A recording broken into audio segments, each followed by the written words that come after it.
ज्या कोणाला स्वामींची सेवा करायची आहे, स्वामींची मूर्ती घरी आणायची आहे, पण माहीत नाही की स्वामींची स्थापना कशी करावी, मूर्तीची स्थापना कशी करावी हे माहीत नाही आहे, सेवा कशी करावी माहीत नाही, त्यांनी मला कमेंटमध्ये प्रश्न विचारा, मी तुम्हाला उत्तर देईन. बरेचसे सांगतात की भरपूर अटी असतात. अशा काही अटी नसतात. आणि उंबऱ्याला जर हळदीचे लेपन केले तर आपल्या घरामध्ये लक्ष्मी, पैसा टिकून राहतो. परत सुख समृद्धी घरामध्ये नांदते. आणि आपण जर दररोज देवाची सेवा करत असू, आपल्या घरामध्ये नित्यनेमाने सेवा करत असेल तर आपल्या मुलांवरती चांगले संस्कार होतात. आपली मुले सेवा करायला लागतात, त्यांना चांगले वळण लागते, वाईट वळणावर जात नाहीत. बघा माझी मुलगी कशी वाचते पुस्तक.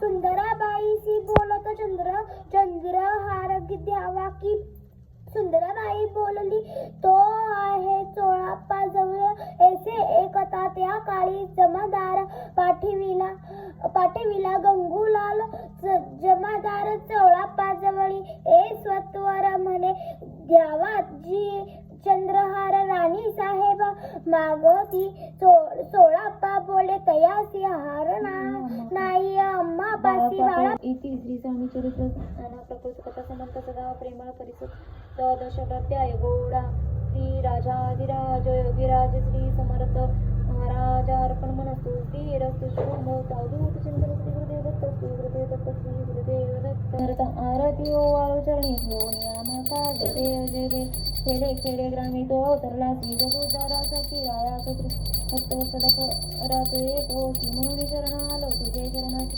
जय देव जय देव जय श्री स्वामी समर्थ. आरती ओवाळू चरणी ठेवून यामाता जय देव जय त्रैगुण्य प्रब्रह्म तुझा अवतार त्याची काय वर्णविला कामत हे साधी प्रश्न येणं घेता पारतेचे निर्मूळ करता करू मी विचार. जय देव जय श्री स्वामी समर्थ. आरती ओवाळू चरणी ठेवून यामाता जय देव देवादी देवा ते स्वामी राया निर्मळ जनजाती भावे तपा तुझे अर्पण केली आपुली ही पाया शरणागता तारी तू स्वामीला.